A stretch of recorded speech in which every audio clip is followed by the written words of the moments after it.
কাচ্চি খাইতে বাংলাদেশের বিখ্যাত কাচ্চি ভাইতে এসে কেমন কাচ্চি খেলাম এবং এই কাচ্চি খাইতে এসে কি হলো সব কিছু থাকছে আজকের ভিডিওতে। কি অবস্থা সবার? ক্যাম্পাসে বিআরটিসির দেওয়া ডাবল ডেকার বাসে উঠে রওনা দিছি খুলনার উদ্দেশ্যে। সাথে আছে বন্ধু রিয়াজ আর বান্ধবীদের চাপে অসুস্থ হয়ে যাওয়া নারী মহলের পরম আদরের ছেলে বন্ধু আওলাদ। ওই যে দূরে দেখতে পাচ্ছেন আরেকটা ডাবল ডেকার বাস। ভার্সিটি থেকে স্টুডেন্টদের আনা নেওয়া করার জন্য দুইটা ডাবল ডেকার বাস প্রতিদিন খুলনা যাতায়াত করে। তো এবার সুখের সময় শেষ। ডিপার্টমেন্টে সিনিয়র ভাই আপুকে দেখলাম বাসে দাঁড়ায় আছে, তাই ওনাদের সিট ছেড়ে দিয়ে আমি বসে পড়ছি বাসের মেঝেতে থাকা এক্সট্রা টায়ারের উপর। আর এই বান্দা দাঁড়ায় আছে কখন এক সুন্দরী আপু ডেকে পাশে বসতে বলবে সেই অপেক্ষায়। যাই হোক, চলতে চলতে খুলনা শিববাড়ি মোড়ে এসে বাস থেকে নেমে কিছু দূর হেঁটে উঠে গেলাম রিক্সায়। গন্তব্য খুলনা রেলওয়ে স্টেশন, কারণ বন্ধু আওলাদ বাড়িতে যাবে। তারপর স্টেশনে এসে একটু এদিক সেদিক করতে করতে চলে আসলো সিলেটিগামী সীমান্ত এক্সপ্রেস। বন্ধু আওলাদকে ট্রেনে উঠাই দিয়ে বিদায় দিতে দিতে বললাম, রাস্তায় কোনো মেয়ে কিছু দিলে আবেগে খেয়ে ফেলিস না যেন। তারপর চলে আসলাম শিববাড়ি মোড়ের নিকটবর্তী কাচ্চি ভাইয়ে। ফ্রেশ হয়ে সিটে বসতেই এক ভাই এসে এই মেনু চার্ট হাতে ধরায় দিল।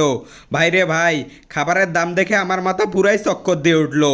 আমি গরিব কেন এই চাকচিক্যের কাচ্চি ভাইতে আসছি সেটা ভাবতে ভাবতে মনে হইলো কোনো কিছু বোধহয় আর খাইতে পারবো না। তখন বন্ধু রিয়াজ বলল, তুই টাকার চিন্তা বাদ দে, টাকার ব্যাপারটা আমি দেখতেছি, তুই খাবারের অর্ডার দে।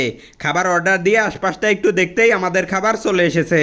এত সুন্দর খাবার দেখেই মনটা ভরে যাচ্ছিল, তাই আর দেরি না করে খাবার প্লেটে তুলে নিচ্ছিলাম। আর এই আলুটা দেখেন, মাংসের থেকেও আলুর সাইজটা অনেক বড়। ওদিকে দেখলাম বন্ধুও খাবার তুলে নিচ্ছিল। খাবারের এই ময়েশ্চার টাইপের জিনিসটা দেখেন, এটা আমাকে অনেক টানে।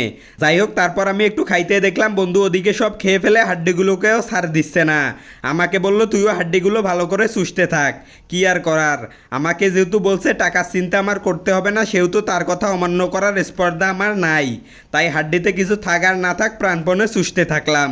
তারপর বোরহানিটুকু শেষ করে হাত ধুয়ে আবার এসে সিটে বসতেই বন্ধু বলল, এখন আমাকে এই মিষ্টি ধুনিয়াগুলো চুরি করতে হবে, না হলে সে আমার বিল দেবে না। কি আর করার, যেহেতু বিল দেওয়ার প্রসঙ্গ আর আমার কাছে এত টাকাও নাই, তাই সাহসের সাথে চুরি করে সব পকেটে ঢুকিয়ে নিলাম। তারপর কাচ্চি ভাই থেকে বের হয়ে সিঁড়ি দিয়ে নিচে নেমে উঠে গেলাম রিক্সায়। গন্তব্য গোপালগঞ্জের বাস স্ট্যান্ড। তারপর উঠে গেলাম গোপালগঞ্জের বাসে। তো এই ছিল আমাদের আজকের ভিডিওটা ভালো লাগলে ভিডিওটাতে একটা লাইক করে দেবেন।